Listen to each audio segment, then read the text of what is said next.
ဒီမှာတွေ့ရတဲ့ workflow လေးကကျတော့ကျွန်တော်တင်တန်းချောင်းတစ်ခုအတွက်လုပ်ပေးထားတဲ့အရာလေးပေါ့နော်အဲ့တော့ဒါကဘာကိုအဓိကပြတာလဲဆိုလို့ရှိရင်ကျွန်တော်နေရာတိုင်းမနက်၈နာရီမှာကျွန်တော်စီကိုဒီတင်တန်းအပ်တဲ့သူပေါ့နော်ဘယ်နှစ်ယောက်ရှိတယ်ပြီးတော့တင်တန်း register တွင်တဲ့လူကဘယ်နှစ်ယောက်ရှိတယ်ပေါ့နော်အဲ့ဒါတွေကိုကျွန်တော်ကဒီ report အနေနဲ့မနက်၈နာရီထဲမှာလမ်းပြီးလုပ်ပေးတဲ့အရာမျိုးကို workflow ဆွဲရတာဖြစ်ပါတယ်အဲ့တော့ဒီမှာဆိုလို့ရှိရင်တင်တန်းက3ခုရှိတယ် AutoCAD ရှိတယ် Electrical တင်တန်းရှိတယ်ဒါဒီ engineering တင်တန်းတွေပေါ့နော်နောက်တစ်ခုကကြောင့် AI student တင်တန်းရှိတယ်အဲ့ဒီ3ခုမှာထားပါတော့ဥပမာအကြောင်းသားတစ်ယောက်ကနေပြီးမှ तू က register တွင်းတယ်တွင်းပြီးရဲ့ခါမှာ तू ကသူ့နာမည်ဒီ email တွေကုန်ထည့်ပြီးသွားတဲ့ခါမှာ तू နောက်ဆုံးမှာ payment ပေးချေလိုက်တယ်ပေါ့နော်ခြေပြီးရဲ့ခါမှာကျွန်တော်တို့ဘက်မှာဒီ edit pay ကနေပြီးတော့မှ तू ငွေခြေပြီးကြောင်းကိုကျွန်တော် one click ပေါ့နော်နှိပ်လိုက်ပြီးဆိုတာနဲ့ဒီမနက်၈နာရီတိုင်းမှာဒီ workflow လေးကနေပြီးတော့မှအလိုလျောက် तू က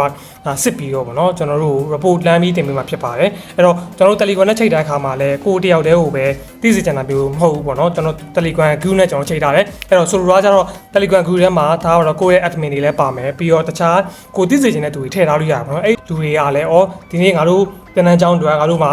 ဘယ်နှစ်ယောက်လူရပြီပြီးတော့ဘယ်နှစ်ယောက်ကတော့ register တွင်းထားတယ်ဒါပေမဲ့ပိတ်မဖြစ်သေးဘူးပေါ့ပတ်စံမတွင်းရတယ်အဲ့တော့အဲ့လိုလူမျိုးဆိုလို့ရှိရင်ပြန်ပြီးတော့ follow up ပြန်လိုက်ကြည့်မယ်ဒီလိုမျိုးကျွန်တော်တို့ပြန်ပြီးတော့လုပ်လို့ရတယ်ပေါ့နော်အဲ့ system လေးကိုကျွန်တော်ကဆွဲတာဖြစ်ပါတယ်ပေါ့နော်အဲ့တော့ဒီလိုမျိုးနီးတူပဲကိုယ့်ရဲ့ဒီ business မှာပေါ့နော်ကိုကautomation တွေချကျင်တယ်ကိုယ့်ရဲ့ business ကိုပို့ပြီးတော့မြန်ဆန်စေချင်တယ်ပြီးတော့လူလည်းအများကြီးမသုံးချင်ဘူးအဲ့လိုမျိုးဆိုလို့ရှိရင်ကျွန်တော်တို့ဒီ Bright Nova နေပြီးတော့မှကျွန်တော်တို့ဝန်ဆောင်မှုပေးရပေါ့နော်ကိုဘယ်လိုလုပ်ချင်လဲဆိုတဲ့အရာကိုတော့ free consultation အနေနဲ့ကျွန်တော်တို့ယူလို့ရပါတယ်တကယ်လို့ဆက်သွယ်လို့ဆိုလို့ရှိရင်တော့ကျွန်တော်တို့ရဲ့ website ဖြစ်တဲ့ဒီ brightnova.asia ပေါ့နော်အဲ့တော့တွားပြီးတော့မှဒီ get free code ဆိုတာလေး click မယ်ပြီးတော့ဒီမှာ form ဖြည့်ပြီးတော့လည်းဆက်သွယ်လို့ရပါတယ်ပေါ့နော်အဲ့တော့နောက်တစ်ခုကကျတော့ကျွန်တော်တို့ရဲ့ဒီ